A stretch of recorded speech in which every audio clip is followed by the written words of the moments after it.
You're listening to the 100 Awesome People podcast. I'm Justina LeeStolz. And on today's episode, we take a glimpse into the world of men's mental health through one man's journey to walk 100 kilometers in 100 hours to raise $100,000 for mental health. And it all started with one step in the right direction. All right, let's start. So first of all, tell us who you are. Name and everything.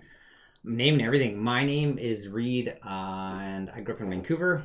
I live in Kelowna now. I work in tech. Kind of happened accidentally, but I love it. What do you mean it happened accidentally? I never thought I'd work in tech as a kid. What was the dream? The dream as a kid was to be a professional motorcycle racer.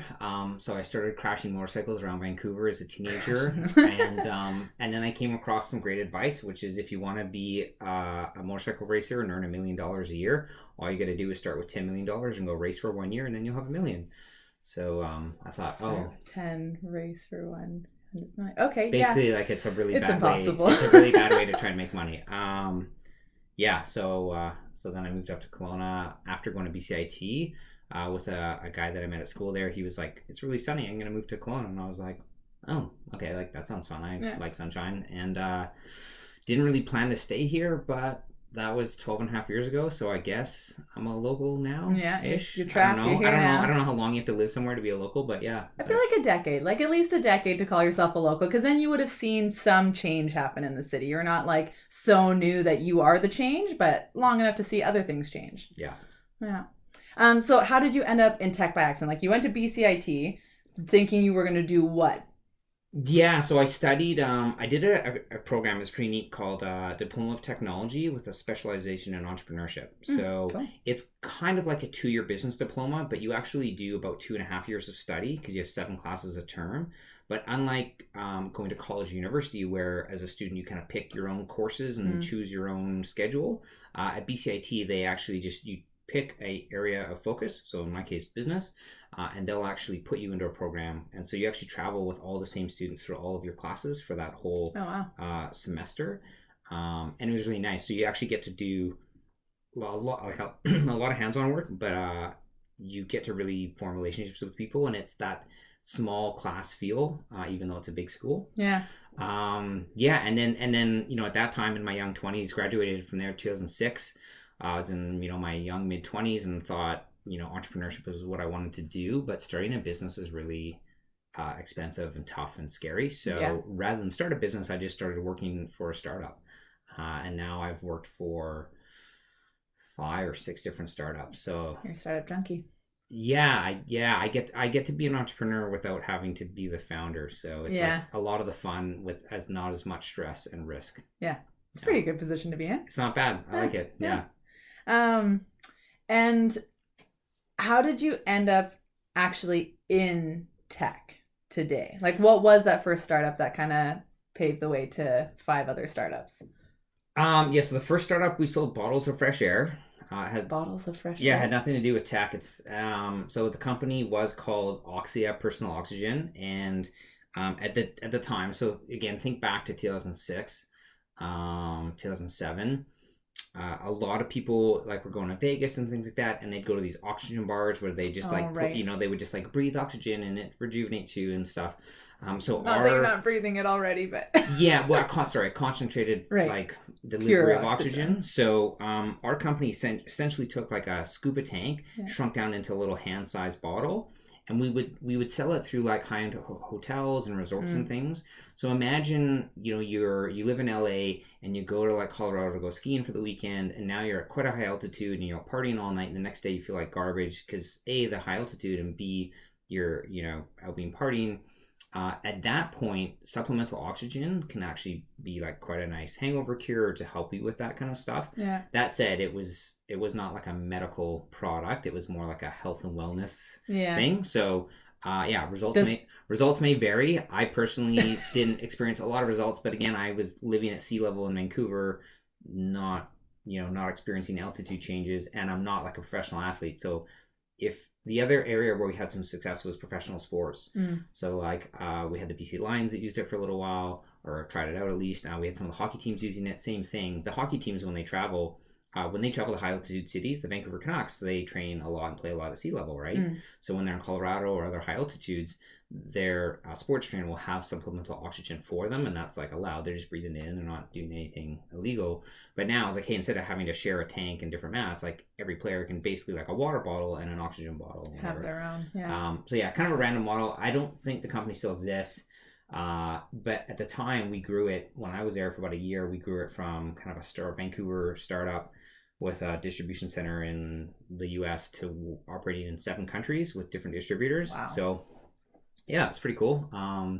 That's a lot. And then moved up to Kelowna and started doing some random different things here. And so where are you at now? Like, what company are you with now? Yeah, so I work now. I actually work for an Aussie headquartered software company. So named Practice Ignition, and Practice Ignition is a digital contract app that also automates payment collection. So think of being an accountant. Accountant and bookkeepers are the typical folks that use our app, but anyone that sells services really could use it.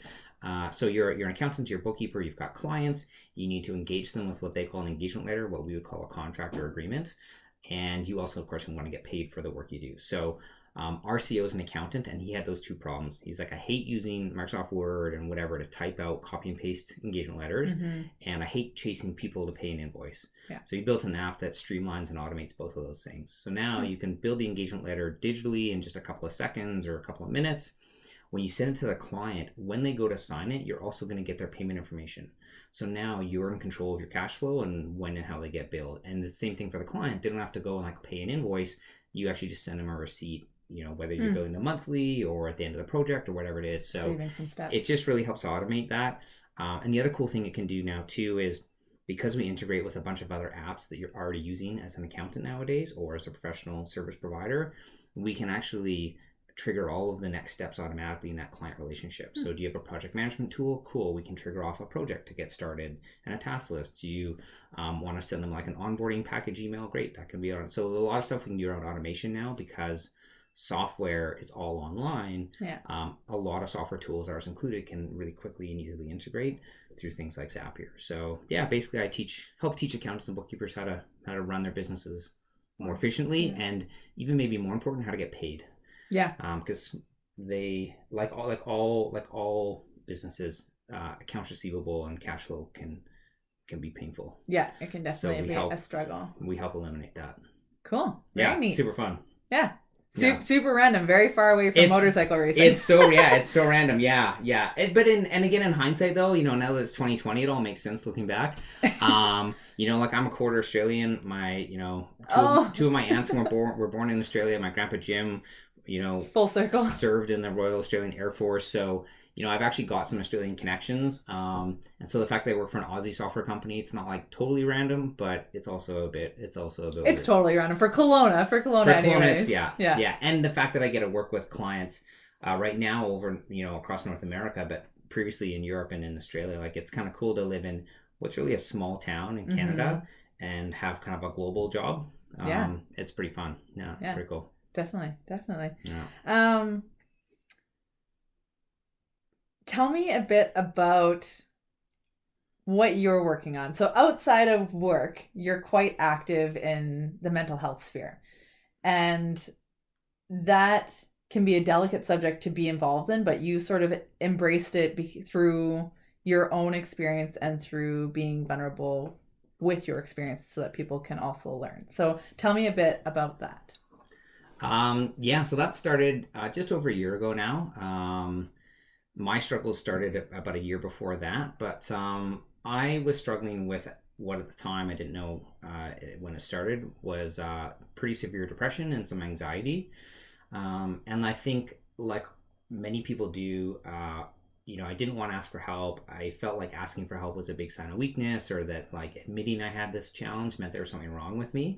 And as I was kind of facing that stigma and really struggling, I did happen to go skiing and break my arm, which was amazing. And people are like, well, that's weird. Not usually what people call amazing. Yeah. Not a lot of people are like stoked that they broke their arm. But what happened for me is, at that point, I'd been suffering for about 6 months, very much alone. Could talk to my sister, had some resources, which is amazing. A lot of people don't even have access to what I had access to. But as a general condition, I was very ashamed of it, and I definitely didn't want to tell anyone in tech, because obviously if I have this issue, I'm obviously not good enough to work in tech. This is the story I was telling myself. But I broke my arm and had this very visual injury. So now people could be like, wow, you're so tough. Like you had surgery. Look at that X-ray. It was, had this injury I was basically proud of, and could like visually heal from. And people knew, everyone knows how to help someone with a broken arm. You open the door for them. Help them cook a meal or whatever, right? Yeah. Whereas none of us are taught how to help someone with severe depression or with anxiety or with whatever kind of mental health challenge they're having. So when I broke my arm, it actually immediately helped me start to truly recover from the depression I was going through, and then at the same time gave me this really interesting perspective of like, here's two life-altering, life-threatening medical issues, one visible and one invisible.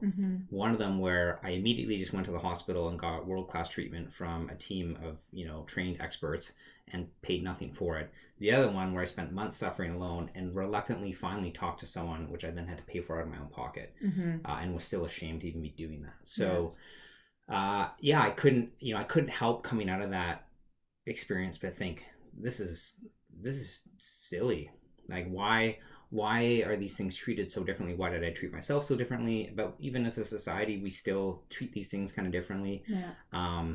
So that's what launched me into trying to do some advocacy work around mental health awareness and just like stigma reduction. Because if I could go back in time and be like, hey, Reid, if you break your arm, obviously you'd go to see a surgeon. So if you are feeling this way emotionally, you can also go to the equivalent of that, right? Yeah, you can go talk. Yeah. You can go talk to a mental health professional, and it doesn't mean you're weak. Just like breaking your arm doesn't mean you're weak. It just means you sent a sweet jump and didn't land it, right? Maybe you just like crashed an emotional jump or whatever it is, right? So I had a bunch of experiences that all happened in a short time frame, which is what kind of triggered me into that mental health challenge.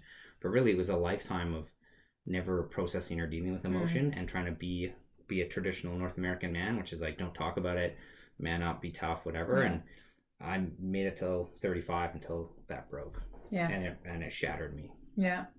And a lot of people, I feel like, especially you mentioned like the stereotypical North American man, and I think that's in a lot of Western culture, is men don't have feelings, and if they do, it's just anger or rage, and so it's a lot of people never acknowledge or recognize that they may have emotionally broken their emotional arm and need help recovering from that. So in this journey of getting to this place where we are today, sitting and talking about it, what's been one of the biggest lessons that you've learned, whether that's in business or whether that's in personal health or anything in between? I mean, I've learned a lot the hard way and like stubbornly, but I think the biggest thing, whether it's in business, working in startups, or whether it's dealing with mental health or a broken arm, is that life is a team sport. And so if you're an entrepreneur and you're a founder, which I haven't really been yet per se, but I've worked founder adjacent, so I've like been witness to what that's like. It can be quite isolating, it can feel really alone, like you've got this burden, you can't tell your employees how much your cash flow is struggling because you're going to freak them out, and it's going to be so whether you're an entrepreneur or a founder or a self-employed person that's like struggling, whether you're having a mental health challenge or whether you're like having anything else that's tough or difficult, I think the big thing I've learned is that whether you're a man or a woman or whatever, where you're from, doesn't matter. Like, asking for help is okay, and it's really not a sign of weakness. And I never thought, like, I mean, we joke about, like, I joke, I mean, with my family about, like, men not asking for directions, right? Like, like, why? Like, that's, I mean, now we don't need to because we all have smartphones and Everyone stuff. has But Google, like, you don't have to. I'm old enough that like we used to open up maps and shit and like look at maps and be like, oh, where's the street? Oh, it's 3 blocks over on your left. But like, I guess I just wish I wish I started to ask for more help at a younger age and didn't try to like do it all on my own, Yeah. you know, and didn't feel like I needed to do things on my own to prove that I was capable. Yeah. But you know, better late than never, I guess. Better late than never, at least you got there. Yeah. And on that asking for help train, so you have done a lot of asking for help in the last year or so. Tell me about the stigma stroll and what that was and is and where it's going. Yeah. So again, broke my arm. I thought, well, this is silly. So the first project I did was a video called Shadows, a conversation about men's mental health, and I wanted to open up and share my story, but I was still like pretty scared to do that. So instead, I just put some other dudes in front of a video camera and asked them to share their story. And at the end of the, I think, 8th interview, I was like, all right, like I definitely I'm like feel good about this now, and look at all these guys just opening it up to me completely. So put the video out just over a year ago. It was the fall of 2018. And from there, I had such a massively positive feedback from the community, from people in tech, from people, you know, all over the place that I've met or know me. Yeah. That I thought, oh, well, like, what can I do next? And I was like, well, I like hiking. Maybe I'll just go for a big hike and somehow try to raise some money. Because one of the challenges with mental health in British Columbia is that for most people, if you want to go and talk to a health professional, you got to pay for it yourself. Yeah, out of pocket. Or even if you have work benefits for that, which some people do, it's like for a limited time frame and maybe only with a certain practitioner or whatever. So like, amount, so like it's so it's really tough. So imagine you finally have had the courage to ask for professional help, and now you're like, oh, I can't afford to pay $100 a session, indefinitely. Because again, it's not. The other challenge is there's it's not like a prognosis of like, oh, well, you broke your arm, great. We'll screw it back together. That's free. You'll buy a brace. That's $30. You'll do 4 follow-ups. That's all free, and then you're done, right? There's no. And in this time period, you will be better. Exactly, right. So I partnered. So I got introduced to this charity through one of the men in the video, called Third Space. And Third Space Life Charity is a Kelowna-based charity that does a couple of things. They run a coffee shop in Landmark 2, I think it is. Yeah. And the coffee shop's a social enterprise, so all the proceeds from that go into the charity fund. And what the fund does is it allows people in Okanagan to access a clinical registered counselor for either completely free, fully subsidized, or partially subsidized counseling sessions. And I thought, sweet, well, like, I'm not a mental health professional. All I know how to do is share my story to help reduce the stigma. But assuming we can do that, step 1 is get people talking about it. But then step 2 is, well, if they're talking about it, but they can't actually talk to a professional, I haven't really solved much of the problem, or I've only solved half the problem. Yeah. So I thought, sweet, well, I'll go for a big walk. And what it turned out to be is a stroll, or a series of strolls from Penticton all the way to Vernon over 4 days. So it's 135 kilometers. We did 7 little strolls along the way in each kind of town or city. Yeah. A little 2-kilometer stroll with people in that community. We ended up raising just shy of $10,000. Wow. That charity has a private philanthropist that matches donations. So once it's matched, it was just shy of $20,000, which pays for over 150 sessions completely subsidized. That's awesome. Pretty stoked. Yeah, that's amazing. And is the stigma stroll still in existence? Like, is there some facsimile of that exists today, or was it an encapsulated thing that is now done? Yeah, good question. Oh, and I'm actually, as I'm thinking about it now, because it's been a while, it actually paid for way more sessions than that, but I think it was over 150 individuals to have like up to 5 free sessions. I was gonna say, $20,000 should 20, definitely buy more than 150 $20,000 sessions. divide by 1. Anyway, I'm bad at math. We can post in the show notes what the actual numbers were. It was a lot. Like, it was a lot. Like hundreds of people through that now will get access to either completely free or partially subsidized counseling. So what's happening next? So I get asked this question a lot. So for the past 6 months or so, people are saying, what's next? Are you going to do it again? I had a lot of time to think on the stigma stroll. Actually, I had a buddy of mine join me for the whole thing. So Clayton, if you're listening, amazing. Thank you, my friend, for that. But one of the things is I spent 6 months planning it, 4 days doing it. And out of all that time, I spent very little of it actually connecting with individuals in my community. Most of it was walking in between the towns. Obviously, Okanagan Valley is a big place. So a lot of it was just walking with Clayton, which was great and lovely and amazing. And I would happily hike with him for 4 days again. But when I think about, how much energy I put into organizing essentially 7 events over 4 days in 7 different cities and towns and all the logistics, it was a lot of effort and energy, and I got honestly pretty burnt out by the end of it. So rather than commit to doing another stroll type event, what I tried to do is step back and say, look, what do I need? Like, how do I continue on my path to like a mentally healthy place, kind of ongoing?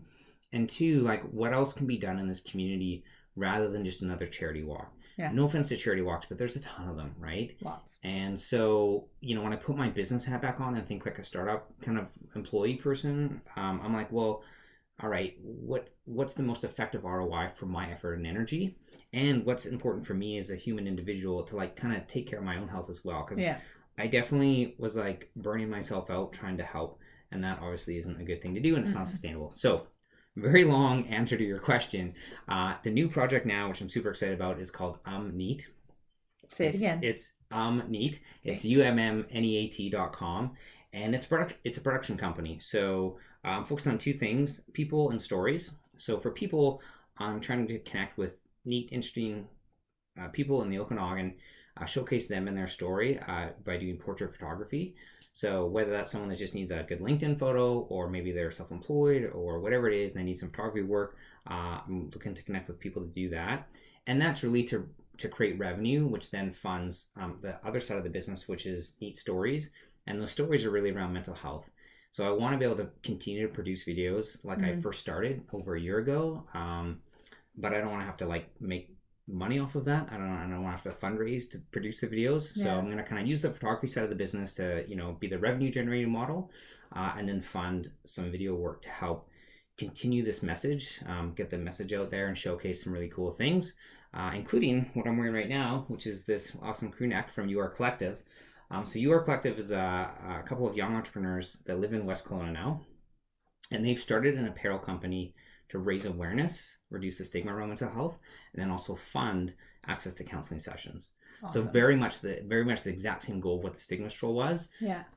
So I actually am starting to shoot with them in a week. So they're going to be the first project which I can now put that kind of effort and energy into that. So rather than do my own event and be just another person doing another thing that's kind of a one-off event, I've launched and will be building out this production company that continues to kind of help create a dialogue, share stories, and get people talking. So interconnected with UR Collective, like it's such a succinct and cohesive focus, and especially for that to be your first video project, something that's also supporting mental health with the same kind of model. Yeah, like it was it was just like an obvious first choice. I met Michael and Rebecca. I think even maybe when at the screening of the men's mental health video, I think I first met Michael then. But they came all the way down to Penticton for day 1 on Thursday morning and like joined me for the very beginning of the stigma stroll. So I've got to meet them and build a relationship with them over the past year or so. And I just think, again, rather than try and duplicate the efforts of someone else, what's something I can do to amplify the impact that they're already making? And so I love doing photography. I love doing video production. It's something I've done in the previous jobs. So great, I can take this skill and this passion and pour that into a project where now, rather than just doing another event on my own and trying to have more mental health events, I can take something that's already happening and just like help amplify it to increase the impact, which means I'm not going to burn myself out. These people are going to get like some great free resources, collaboration, whatever. And it helps the ultimate goal, which is reduce that stigma and help fund access to mental health professionals. Yeah, so which is awesome. And that's similar to the purpose of the 100 Awesome People Project, is that I loved the idea of being able to have impact and connect with people, but I didn't want to have to take on that entrepreneurial risk of like, all eggs one basket go. And so I thought, okay, there's already at least 100 people doing awesome things in this community. How do I amplify their message already? So I love that model. Yeah, so I'm also just copying what you're doing and just like focusing. We're all copying and focusing in on a topic that's really like that I really care a lot about, right? So personal experience, right? Like Let's be honest, I'm like the epitome of privileged white male. Like, I grew up in British Columbia. My parents are amazing. I came from a great family. Like, I truly have had all of the opportunity in the world, which I'm really thankful for. But at the same time, having gone through like a real severe mental health challenge, I'm now able to have an empathy and connect with people in a way that I couldn't before as kind of a maybe naive younger male, right? And it's great. So yeah, like am I glad I went through a mental health challenge? Like, no, it's like basically the worst thing ever. Wouldn't wish it on anyone. But having come through that, one of the beautiful side effects is like now I get to do things like this and talk about these things that like truly make a real impact in people's lives. Yeah, and I don't think that that's selectively only to white privileged males. I feel like a lot of people don't understand mental illness because they can't see it. Yep. So your example of having your broken arm and also having a broken mental state is classically what people don't understand in our society, in Western society anyways. I've had some very intense experiences with mental health through a family member of mine that suffered through extreme depression and anxiety, like debilitating depression and anxiety. And it's a very different wing of the hospital when you go to the psychiatric ward versus somewhere where somebody's having a broken arm fixed. It's a tangible difference in the nursing staff, the mentality, the energy levels. And I don't blame the people that are working in that system. If I worked in that day in and day out, I'm sure that my energy levels would be a lot more dilapidated working in a mental health psych ward than working with people who it's like, I fixed your arm, now you're good to go, happy on your way. Yeah, I think one of the hardest parts is, and I mean, not trying to speak on behalf of mental health professionals that work in the space, but as someone who's been a patient, thankfully not to the point where I need to be hospitalized, uncertainty abounds, right? Mm-hmm. You know, I worked at an eye surgery clinic, and I remember talking to the ophthalmologist and about like, you know, his career path in medicine. And at the time I was really interested in maybe like going back to school and studying science and become an optometrist or do something like that. You know, and I remember him talking about ophthalmology and like how it's within the field of medical services, it's he really likes being in that field, right? It's you can make a massive impact. The surgeries are actually like, you know, have very high success rates. It's there's just a lot of nice aspects about it. Yeah. You know, whereas mental health, like even for the doctors, the nurses, everyone, you know, there's so much uncertainty around so little research around what can you expect as an outcome. You know, even when I worked in eye surgery, right, you have to sign a big form when you get laser eye surgery because the lasers are extremely precise. The medicines have been used for years and years. There's you know, it's quite a known science. But that said, there's always some uncertainty, right? Your eyes could react adversely to the way the drugs or medications are administered. Your tissue could heal in an abnormal way compared to, you know, millions of other eyes, the way the tissue. So there's always uncertainty. But then you look at mental health, and the range of, you know, treatments and outcomes is so much more diverse that it's tough for everyone, right? Yeah. And I think because of that, maybe that's a compounding effect. Is as kids, every kid knows when you scrape your knee and you get it dirty, you got to clean the wound, put a Band-Aid on it, maybe put on some polysporin or whatever, disinfectant. And like you learn that as a kid.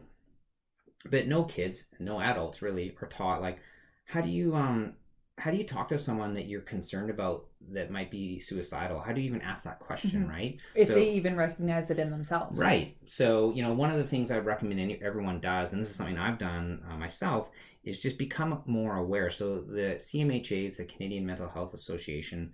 They do a course, I think it was only like 2 or 3 hours long, called Suicide Awareness or Suicide Alertness. It was like $50 or something like that. That's like a great way to get started, to just become self-aware, so that if you have a friend or a colleague or someone you care about that's having struggles but is hiding it, you might actually start to be aware of that and notice it. And then you'll have the tools, you have kind of a script or like a thing to follow where you can just have that conversation, and it's not up to you to like solve their problem or help them, but you can ask the question, you can show them that someone's there for them, and really all your job to do is then connect them with the resources. But even just like, again, we all know where to take someone if they break their arm. You should drive them to the hospital. But like, what's the phone number for the crisis line if, you know, you talk to your friend and they're like, I just don't know, whatever, right? Like, is that in your phone? Do you even know where you find that? If you don't and you're listening, CMHA Kelowna. Google that. At the very top of the website, there's a Get Help Now button. It lists all the phone numbers, local and other ones. So I think it's CMHAKelowna.com. We'll put it in the show notes. Yeah. But put those numbers in your phone. Put the crisis number in your phone so that if you come across someone that needs help, you can literally call the number, put it on speaker, and be like, "Here, let's just make a phone call," and then let the professionals take over. Yeah, one of the best quotes that I ever heard was from a motivational speaker named Les Brown, and he said, "It's better to be prepared for an opportunity and not have one than to have an opportunity and not be prepared." And I think that's so valid when it comes to helping people with mental health.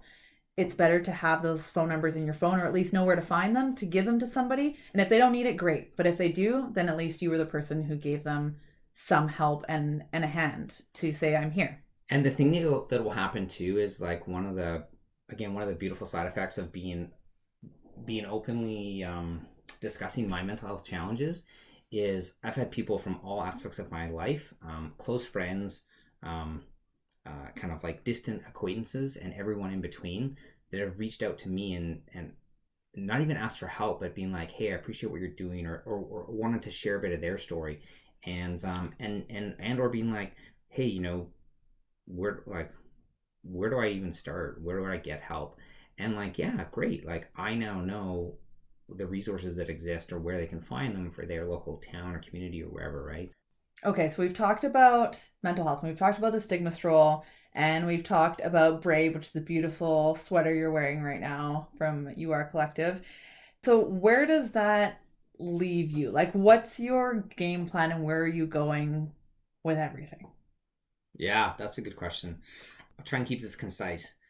So I'm still working full time at Practice Ignition. We just landed a Series B. So for those that don't know what a Series B is, private companies get funded, get money to help grow. And that money can come from a bunch of different places. One of the places it can come from is a venture capital firm. So they're kind of like a bank, but they invest in higher risk investments than a bank would. So a Series A would be the first time you get money from a VC or group of VCs. A Series B is the second time you get money. Ooh. So we landed 26 million Australian dollars in September. So our team is more than doubled in the last 3 months. So we're now kind of moving from the startup phase of a tech software company to the growth phase, which is super exciting. So that's my kind of one of my primary things right now happening, and that's my full-time kind of job. So really excited about that. Really, really cool things happening in 2020. And then thinking about the two things I've done so far for kind of mental health, the men's mental health video, the stigma stroll. The next thing I'm doing is focusing, the other part of my energy outside of my job is on the production company. So Umm Neat, again, is the brand name, and really, again, working with social entrepreneurs, charities, individuals that are doing things in the mental health space to help amplify the reach and the impact of their story and what they're doing. So again, starting a production, we start shooting in a little less than a week with UR Collective, local West Kelowna social entrepreneurs. So super excited about that. And I'm not sure where it'll go from there. I'm sure it'll expand in ways that you would never imagine, because you can't imagine those things at the beginning. Like the way that things evolve, if you tried to sit down and do it all from the start, you'd be overwhelmed, but it's just step by step getting there. Yeah. And I think the thing again, like, so for me in 2020, the big lesson learned last year was to like respect my own need for balance, right?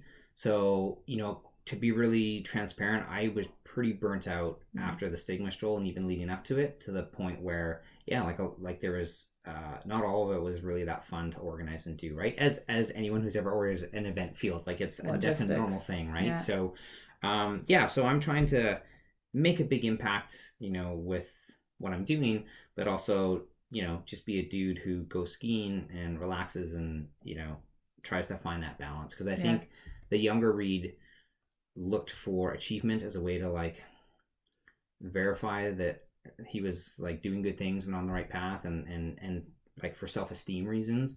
And now that I've started to work through mental health challenges and understand myself and get help from medical professionals and let go of some of the things that used to drive me in a negative way, I can now put my energy into a more balanced, like sustainable approach. Who knows? I mean, it's month 1 of a new decade. Yeah. So we'll see how that goes. But very Lots excited. of future ahead of you. Yeah. And if you look back at perhaps younger Reid, or maybe even Reid in the last year or two, what would be an embarrassing or frustrating moment that taught you something? Like, what was the lesson you learned out of that moment?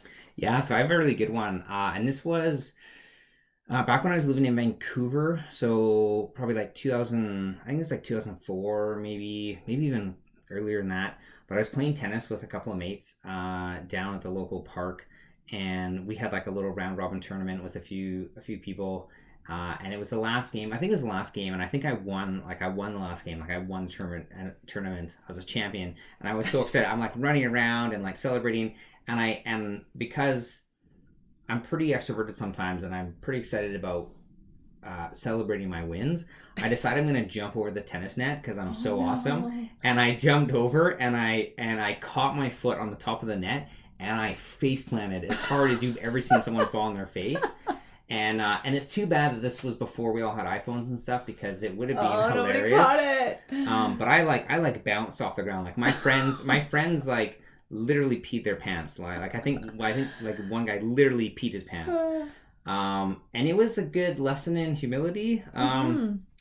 Yeah. That's called instant karma. Yeah. When you're bragging so hard that you face plant. Yeah, and it was like I basically probably would be like, if this had happened a little bit later, I would be like one of those gifs or internet memes of like the dude that celebrates and face plants. Like, so I guess I'm glad that it happened a while ago, because otherwise before technology, I would be known for other things other than what I do now. But yeah, I was pretty embarrassed. Yeah, that is embarrassing for sure. But that's instant karma. Don't brag so hard that you face plant. Yeah, like I guess be a little bit humble is what I took away from that. Yeah. Which is funny, because years later, actually related to that, second story, this is probably 5 years ago. I was snowshoeing on January 1st with some friends, and we're talking about New Year's resolutions, and I was like, I think this year, like, I'm going to be humble, and I'm going to be fucking awesome at it. And all my friends started laughing, and I had no idea what they're laughing about. And like 5 minutes later, I was like, oh yeah, and they were like, yeah dude, like saying you're gonna be awesome at being humble isn't very humble. And I was like, right. Yeah, like I didn't even register. I didn't even understand the irony in that. So yeah, that's great. I'm a work in progress. You know what, we're all getting there. Somewhere in the journey we'll be humble. Yeah. And lastly, what is a fun or weird fact about you that nobody would know? Both fun and weird is I used to collect stamps. Okay. Yeah. So a lot of people might not know what that is if you're a young person. And so when I was a kid in the 80s and 90s, we used to like print things out on this medium called paper, or like handwrite things on paper, and then we would need to send it somewhere else, like in the community or around the world. And so you'd put it in an envelope and you'd lick it with this probably thing that causes cancer now. Yeah, terrible tasting and it tastes disgusting. And then you would stick this thing on the corner of it so that it could go where it needs to go. Yeah. And it was called a stamp. So I used to collect them. Like the special edition stamps, or just like any stamp? And like I'm trying to recollect where I even got them from, but my someone else, I won't say who it is because I don't want to embarrass them. Someone else that I knew at the time also collected stamps, and we collected them together. So you probably were just stealing them off people's letters. I literally had think of an old photo album. Again, photos were things you used to take, to film, print, and you go to the store, and then 2 weeks later they'd have like the photos, and it was anyway. Think of like a photo album book, but like a bunch of little kind of like slits in it, so you could like slide your little stamps in there. You'd cut them off of different letters and recycled mail. You'd find recycled mail and. That's pretty fun. What happened to it? Do you still have it? I don't still have it. This other person that won't go named might have your stamps. Like you might Mar might have some stamps from when we collected together. But this is a while ago. So I don't still have my stamp collection. Those would be worth something now, because mailing things is actually really expensive these days. Yeah, I don't know if you could mail anything with those stamps, because they probably put all of them on one just to mail one letter. This is how cool I am. I now know, because even recently, now and then, I've mailed a thing.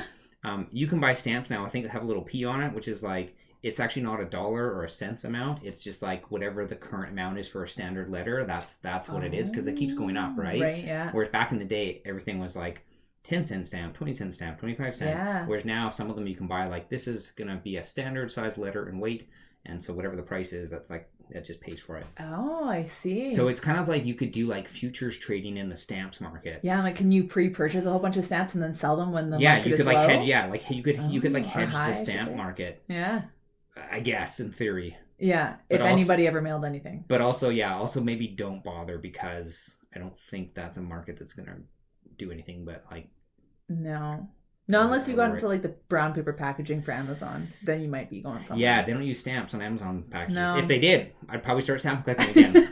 Because I order a lot of stuff on Amazon. Yeah. I mean, I try to support local and I shop local for stuff, but some things in small town Canada, you can't just buy local because it's just literally not here. So, there you go, stamps.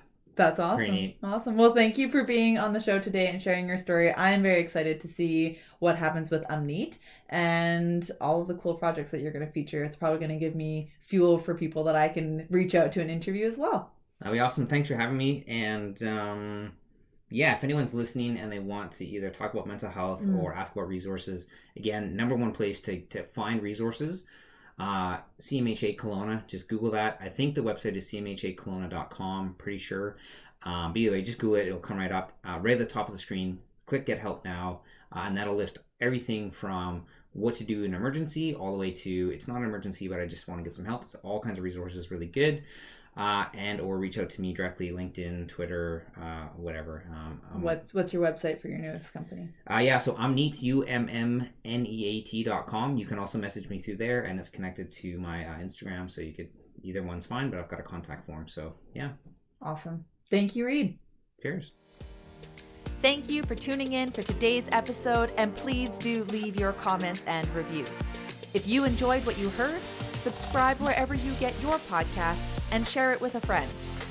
If you know someone in the Okanagan who has an awesome business or project with a great social impact, please nominate them through the website. Until next time, folks, stay awesome.